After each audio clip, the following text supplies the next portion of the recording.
കഴിഞ്ഞ വീഡിയോയിൽ നമ്മൾ അറേ എന്താണ്, അറേയുടെ operations, different types of searching, ഈ കാര്യങ്ങളൊക്കെ ഡിസ്കസ് ചെയ്തു. ഈ ഒരു വീഡിയോയിൽ നമ്മൾ അറേയുടെ ഡ്രോബാക്ക്, അതേപോലെ എന്താണ് ലിങ്ക്ഡ് ലിസ്റ്റ് എന്നുള്ളതാണ് ഡിസ്കസ് ചെയ്യുന്നത്. അപ്പോൾ ഇതെന്താണ്, ഇതെന്ന് പറഞ്ഞാൽ ഒരു മെമ്മറിയുടെ സ്നാപ്ഷോട്ടാണ്. Okay, what is memory? Memory എന്ന് പറഞ്ഞാൽ ലോങ് ടൈപ്പ് ഓഫ് ബൈറ്റ്സ് ആണ്. Okay, these are the bytes. Okay, byte address is starting from 100. Next is 101, then 102, etc. ഈ ഒരു മെമ്മറിനെ കൺട്രോൾ ചെയ്യുന്നത് അല്ലെങ്കിൽ മാനേജ് ചെയ്യുന്നത് ആരാണ്? മെമ്മറി മാനേജർ ആണ്. Okay, memory manager. Memory manager ആണ് ഇവിടെ അലോക്കേറ്റ് ചെയ്യുന്നത്. എത്ര മെമ്മറി ഫ്രീ ഉണ്ട്, അല്ലെങ്കിൽ ഏത് മെമ്മറിയാണ് ഫ്രീ ഉള്ളത്, ഈ കാര്യങ്ങളൊക്കെ റെസ്പോൺസിബിലിറ്റി മൊത്തം ആർക്കാണ്? ഇവിടെ മെമ്മറി മാനേജറാണ് ചെയ്യുന്നത്. ഓക്കെ, അലോക്കേറ്റ് ചെയ്യുന്നതും ഡി അലോക്കേറ്റ് ചെയ്യുന്നതൊക്കെ ചെയ്യുന്നത് മെമ്മറി മാനേജറാണ്. Suppose a programmer write a program like this. Int x എന്ന് പറയുന്ന ഒരു വേരിയബിള് പ്രോഗ്രാമർ ഡിക്ലെയർ ചെയ്തു എന്ന് വിചാരിക്കുക. ഓക്കെ, അപ്പൊ എന്താണ് ചെയ്യുന്നത്? This is an integer variable അല്ലെ? എക്സ് എന്ന് പറയുന്നത് ഇൻറ്റിജർ വേരിയബിൾ ആണ്. അപ്പോൾ ഈ ഒരു ഇൻറ്റിജർ വേരിയബിളിന് വേണ്ടി എന്ത് ചെയ്യും? മെമ്മറി മാനേജർ ഇവിടെ ഈ ഒരു മെമ്മറിയിൽ അലോക്കേറ്റ് ചെയ്യും. എത്ര ബൈറ്റ് ആണ് അലോക്കേറ്റ് ചെയ്യുന്നത്? 4 ബൈറ്റ് ആണ് അലോക്കേറ്റ് ചെയ്യുന്നത് ഇൻ ടിപ്പിക്കൽ കമ്പൈലർ. ഓക്കെ, അപ്പോൾ ഇവിടെ 4 ബൈറ്റ് ആർക്ക് വേണ്ടി അലോക്കേറ്റ് ചെയ്യും?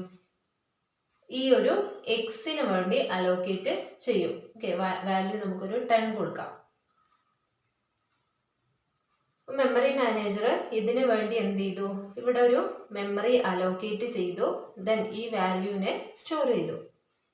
ഓക്കെ, ഒരു പ്രോഗ്രാമർ 3 വേരിയബിൾ 3 വാല്യൂസ് ഇൻറ്റിജർ വാല്യൂസിനെ സ്റ്റോർ ചെയ്യാന്നാണ് തീരുമാനിച്ചത്. അങ്ങനെയാണെങ്കിൽ എന്ത് ചെയ്യും? ആ സമയത്ത് 3 വേരിയബിളിനെ സ്റ്റോർ ചെയ്യണമെങ്കിൽ നമ്മൾ എന്താണ്, ഏത് കൺസെപ്റ്റ് ആണ് യൂസ് ചെയ്യുക? അറേ എന്ന് പറയുന്ന കൺസെപ്റ്റ് ആണ് യൂസ് ചെയ്യുന്നത്.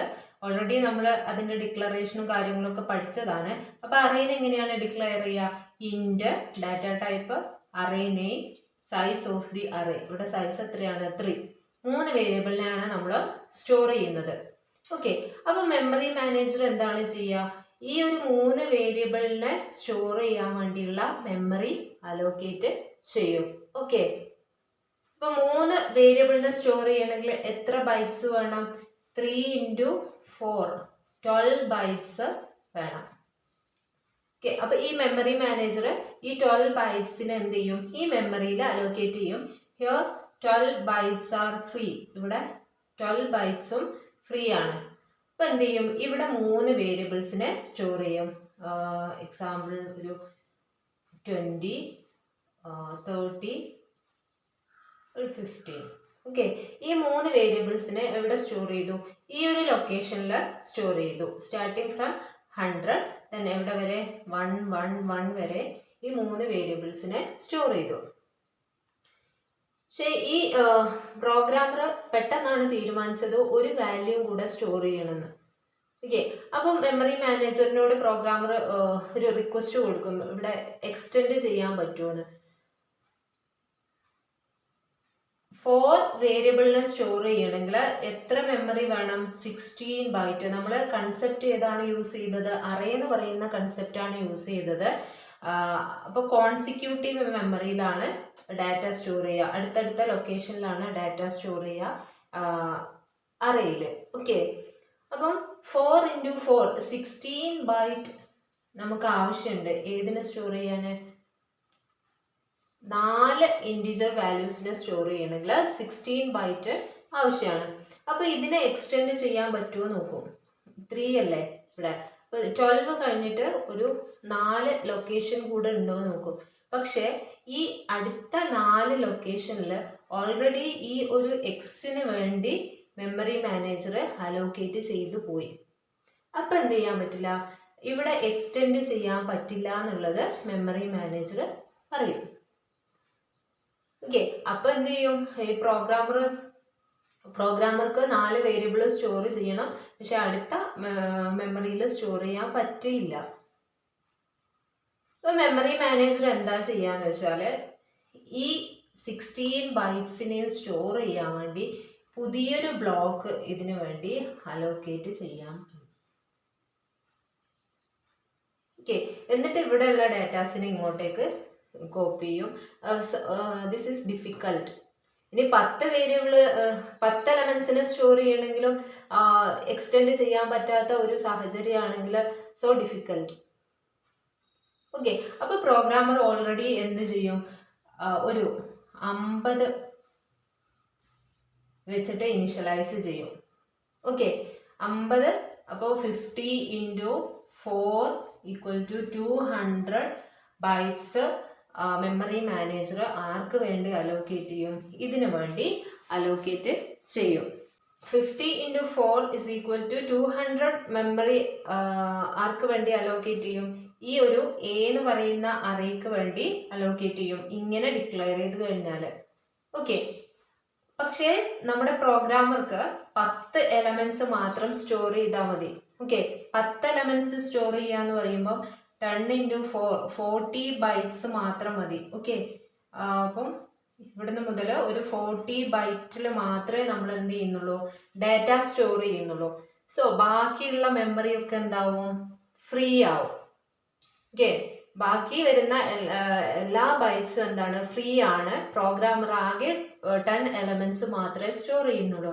അപ്പൊ അറേയുടെ ഒരു ഡ്രോബാക്ക് ആണ് വേസ്റ്റേജ് ഓഫ് മെമ്മറി. ഓക്കെ, നമുക്ക് വേണ്ട എലമെന്റ്സിനെ മാത്രം സ്റ്റോർ ചെയ്യും, ബാക്കി അവിടെ ഫ്രീ ആയി കിടക്കും. അതാണ് അറേയുടെ ഒരു ഡ്രോബാക്ക്. ഇവിടെ ഇപ്പോൾ 50 വെച്ചിട്ടാണ് നമ്മൾ മാക്സിമം സൈസ് വെച്ചിട്ടാണ് എന്ത് ചെയ്തത്, ഇനിഷ്യലൈസ് ചെയ്തത്. അപ്പോൾ മെമ്മറി മാനേജർ 50 × 4 200 ബൈറ്റ് ഇതിനു വേണ്ടി അലോക്കേറ്റ് ചെയ്യും. പക്ഷെ പ്രോഗ്രാമർ 10 എലമെന്റിനെ മാത്രമേ സ്റ്റോർ ചെയ്യുന്നുള്ളൂ. അപ്പൊ ബാക്കിയുള്ള ബൈറ്റ്സ് 40 ബൈറ്റ്സ് എടുത്തിട്ട് ബാക്കിയുള്ള ബൈറ്റ്സ് ഒക്കെ എന്താവും, ഫ്രീ ആവും. This is the drawback of array. Drawback എന്താണ്, വേസ്റ്റേജ് ഓഫ് മെമ്മറി. ഇനി എന്താണ് ഇതിനൊരു സൊല്യൂഷൻ? ആ സൊല്യൂഷൻ ആണ് linked list. Okay, linked list is also a collection of element. Array എന്തായിരുന്നു, അറേയും കളക്ഷൻ ഓഫ് എലമെന്റ്സ് ആണ് with fixed size. Okay, linked list also a collection of elements. Only difference is in linked list the data item not stored in consecutive memory. Continuous അറേയില് നമ്മൾ data continuous ആയിട്ടാണ് store ചെയ്യുന്നത്. ഇവിടെ ഒരു element store ചെയ്തു, then store ചെയ്തു, അടുത്തത് ഇവിടെ സ്റ്റോർ ചെയ്തു.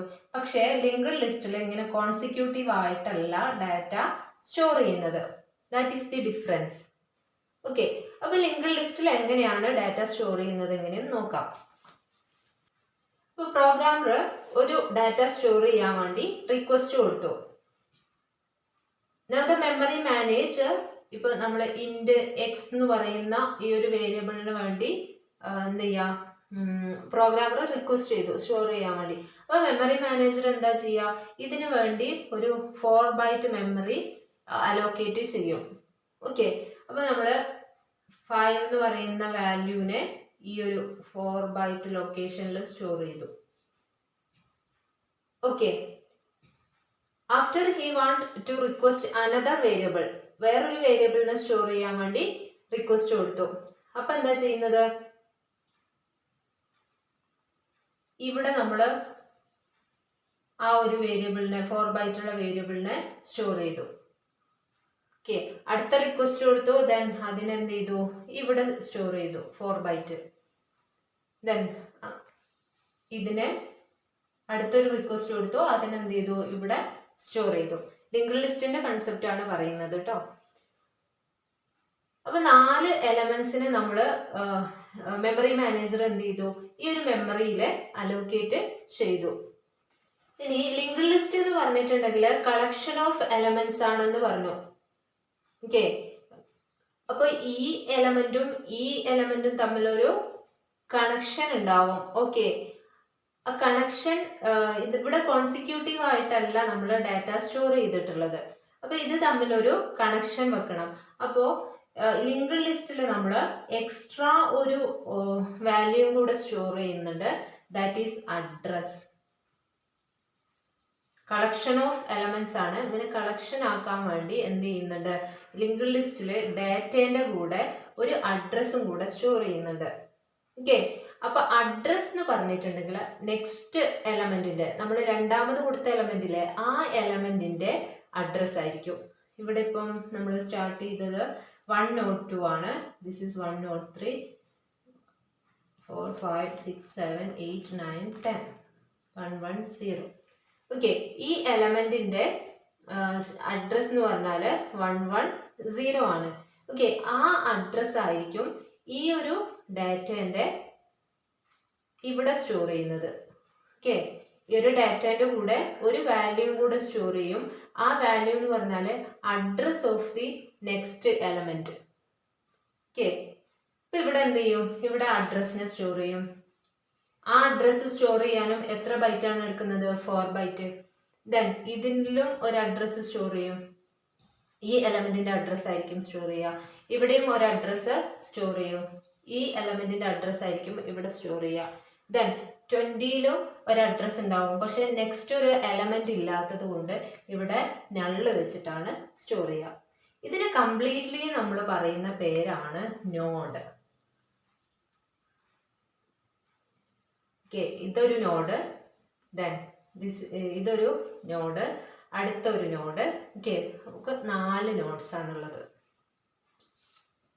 അപ്പൊ ലോജിക്കലി നമുക്ക് ഇതെങ്ങനെ റെപ്രസെന്റ് ചെയ്യാം? This is the node. The node contain 2 part. ഒന്ന് data part, then address part. Okay, ഇതാണ് നോഡിന്റെ റെപ്രസെന്റേഷൻ. ദെൻ ഇതിനെ നമുക്കൊന്ന് ലോജിക്കലി റെപ്രസെന്റ് ചെയ്യാം. Here 5 is the data. Address എന്ന് പറഞ്ഞാൽ 110. ദെൻ അടുത്ത ഡാറ്റ 10, അഡ്രസ് 10, 11, 12, 13, 14, 15, 16, 17, 18, ഏതെങ്കിലും എടുക്കാട്ടോ, 120. ദെൻ അടുത്ത ഡാറ്റ 15, ഒരു 132. അടുത്ത ഡാറ്റ 20. ഇവിടെ നൾ. ഓക്കെ, നള്ളിനെ ഡിനോട്ട് ചെയ്യുന്നത് ഒന്നുകിൽ ക്രോസ് വെച്ചിട്ട് അല്ലെങ്കിൽ നൾ വെച്ചിട്ടാണ് റെപ്രസെന്റ് ചെയ്യുന്നത്. ഇനി 1110 എന്ന് പറയുമ്പോൾ ഈ നോഡിലേക്കുള്ള പോയിന്റർ, 1120 പറയുമ്പോൾ ഈ നോഡിലേക്കുള്ള പോയിന്റർ, 132 എന്ന് പറയുമ്പോൾ ഈ ഒരു നോഡിലേക്കുള്ള പോയിന്റർ. ഓക്കെ, അപ്പൊ ഈ നോഡിന്റെ അഡ്രസ് എന്താണ്? Starting address, that is start. Start എന്ന് പറഞ്ഞാൽ 102. This is the logical representation of linked list. Program എഴുതുമ്പോൾ നോഡ് എങ്ങനെയാണ് നമ്മൾ ക്രിയേറ്റ് ചെയ്യുക, അതെങ്ങനെയാന്ന് നോക്കാം. ഇപ്പൊ നോഡില് 2 പാർട്ടാണുള്ളത്. ഒന്ന് ഇൻഡിജർ പാർട്ടും ഒന്ന് അഡ്രസ് പാർട്ടും. അഡ്രസ്സിനെ നമ്മൾ എന്ത് വെച്ചിട്ടാണ് റെപ്രസെന്റ് ചെയ്യുന്നത്? Pointer. Okay, this is the pointer variable, this is the integer variable. അപ്പോൾ നമ്മൾ യൂസർ ഡിഫൈൻഡ് ഡാറ്റ ടൈപ്പ് ആയ സ്ട്രക്ചർ യൂസ് ചെയ്തിട്ടാണ് ഈ ഒരു നോഡിനെ ഡിക്ലെയർ ചെയ്യുന്നത്. ഇവിടെ അറേയിൽ ഇൻഡ് എ ഓഫ് സൈസ് എന്ന് പറഞ്ഞിട്ടല്ലേ ഡിക്ലെയർ ചെയ്യുന്നത്. അതേപോലെ ഈ നോഡിനെ നമ്മൾ ഡിക്ലെയർ ചെയ്യുന്നത് സ്ട്രക്ചർ യൂസ് ചെയ്തിട്ടാണ്. അപ്പോൾ എങ്ങനെയാണത്? ഇവിടെ എന്താണ് ക്രിയേറ്റ് ചെയ്യുന്നത്? സ്ട്രക്റ്റ്. സ്ട്രക്റ്റ്, ഇതിന്റെ പേരെന്താണ്? നോഡ്. Struct node. ഓക്കെ, ഇനി ഇതിൽ 2 വാല്യൂസ് ഉണ്ട്. ഏതൊക്കെയാണ്? ഒന്ന് ഇൻഡിജർ വേരിയബിൾ ആണ്, ഒന്ന് പോയിന്റർ വേരിയബിൾ ആണ്. Okay, address of another node, ഇതിൽ എന്താണ് ചെയ്യുന്നത്? അടുത്ത നോഡിന്റെ അഡ്രസ് ആണ് സ്റ്റോർ ചെയ്യുന്നത്. Also A pointer. ഓക്കെ, അപ്പോൾ ആദ്യം എന്ത് ചെയ്യാം? ഇൻഡ് ഡാറ്റ, ഇതിനെ സ്റ്റോർ ചെയ്യാം. ഇൻഡ് ഡാറ്റ ഓർ എ എന്ത് വേണമെങ്കിലും കൊടുക്കാം കേട്ടോ, വേരിയബിൾ നെയിം. ഇൻഡ് ഡാറ്റ, ദെൻ അഡ്രസ്. അഡ്രസ്സിനെ നമ്മൾ പോയിന്റർ വെച്ചിട്ടാണ് റെപ്രസെന്റ് ചെയ്യുന്നത്. ഇത് എങ്ങോട്ടാണ് പോയിന്റ് ചെയ്യുന്നത്? ഈ ഒരു നോഡിലേക്കാണ് പോയിന്റ് ചെയ്യുന്നത്. അപ്പോൾ അതിന്റെ ഡാറ്റ ടൈപ്പ് ആയിട്ട് നമ്മൾ സ്ട്രക്റ്റ് കൊടുക്കും. Struct node star next. Okay, next എന്ന് പറഞ്ഞാൽ ഇത് കേട്ടോ. അഡ്രസ്സിനെ നമ്മൾ നെക്സ്റ്റ് എന്ന് വെച്ചിട്ടാണ് റെപ്രസെൻ്റ് ചെയ്യുന്നത്. നെക്സ്റ്റ് നോഡിൻ്റെ അഡ്രസ്സാണ് സ്റ്റോർ ചെയ്യുന്നത്. This is also A node. അതുകൊണ്ട് നമ്മൾ എന്ത് ചെയ്തു, സ്ട്രക്റ്റ് വെച്ച് ഡിക്ലെയർ ചെയ്തു. ഓക്കെ, ക്ലിയർ ആയോ? ഇങ്ങനെയാണ് ഒരു നോഡിനെ ഡിക്ലെയർ ചെയ്യുന്നത്. ഓക്കെ, അപ്പോൾ നമ്മൾ ഇന്ന് ഡിസ്കസ് ചെയ്തത് ഡ്രോബാക്ക് ഓഫ് അറേ, അതേപോലെ logical representation of linked list. Linked list എന്ന് പറഞ്ഞാൽ is A collection of elements ആണ്. പക്ഷെ കോൺസിക്യൂട്ടീവ് ആയിട്ടുള്ള മെമ്മറിയിലല്ല നമ്മൾ സ്റ്റോർ ചെയ്യുന്നത്. ലിങ്ക്ഡ് ലിസ്റ്റിൽ നോഡ്സ് ആയിട്ടാണ് റെപ്രസെൻ്റ് ചെയ്യുന്നത്. നോഡിൽ 2 പാർട്ടാണുള്ളത്. ഒന്ന് ഡാറ്റ പാർട്ടും ഒന്ന് അഡ്രസ് പാർട്ടും. അഡ്രസ് എന്ന് പറഞ്ഞിട്ടുണ്ടെങ്കിൽ നെക്സ്റ്റ് നോഡിൻ്റെ അഡ്രസ്സ് ആയിരിക്കും ഉണ്ടാവുക. ഈ ഒരു നോഡിൻ്റെ അഡ്രസ്സ് എന്ന് പറഞ്ഞാൽ നെക്സ്റ്റ് നോഡിൻ്റെ അഡ്രസ്സ് ആയിരിക്കും ഉണ്ടാവുക. ലാസ്റ്റ് നോഡിൻ്റെ ലിങ്ക് പാർട്ട് അല്ലെങ്കിൽ ഈ ഒരു നെക്സ്റ്റ് പാർട്ട് എന്തായിരിക്കും, നള്ളായിരിക്കും. This is the starting address. Okay, അടുത്ത വീഡിയോയിൽ നമ്മൾ ലിങ്ക്ഡ് ലിസ്റ്റിൻ്റെ ഓപ്പറേഷൻസ് ആണ് ഡിസ്കസ് ചെയ്യുന്നത്. Thank you. എന്തെങ്കിലും ഡൗട്ട് ഉണ്ടെങ്കിൽ കമൻറ്റ് ചെയ്യുക. ഓക്കെ.